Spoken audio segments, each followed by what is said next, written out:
À part ces caractéristiques miraculeuses que nous avons examinées jusqu'ici, le Coran comporte aussi un miracle mathématique.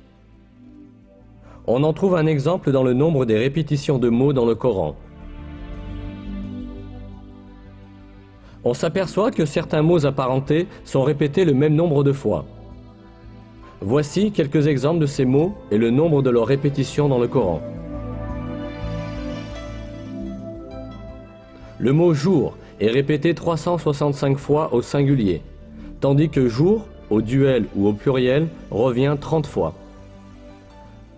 Le nombre de répétitions du mot lune est 12. Le mot châtiment est répété 117 fois, tandis que la fréquence du mot pardon, qui est l'un des principes fondamentaux du Coran, est exactement le double. Les mots monde et au-delà sont aussi répétés le même nombre de fois, 115. L'expression « sept cieux » est répétée 7 fois. La création de cieux revient aussi 7 fois. Le mot « iman » foi, sans génitif, est répété 25 fois dans tout le Coran, de même que le mot « kufr » mécréance ou négation de la vérité. Le mot « zakat » est répété 32 fois, et le nombre de répétitions du mot « miséricorde » est aussi 32. L'expression « les vertueux » est employée 6 fois, tandis que les libertins est employé moitié moins souvent, c'est-à-dire 3 fois.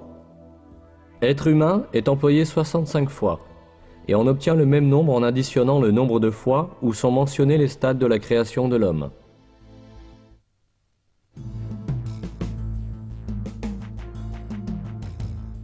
Tout ce que nous avons vu jusqu'à présent montre une réalité manifeste. Le Coran est un livre si extraordinaire que tout ce qu'il rapporte s'est avéré vrai, et que des faits que nul n'aurait pu connaître à l'époque ont été annoncés dans ces versets.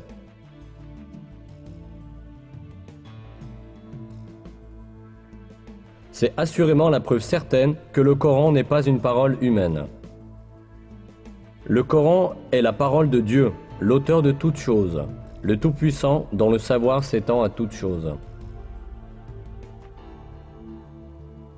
Dans un verset, Dieu nous dit sur le Coran: « S'ils provenaient d'un autre que Dieu, ils y trouveraient certes maintes contradictions. » Non seulement le Coran ne contient pas de contradictions, mais chaque information qu'il apporte révèle, chaque jour un peu plus, le miracle de ce livre divin.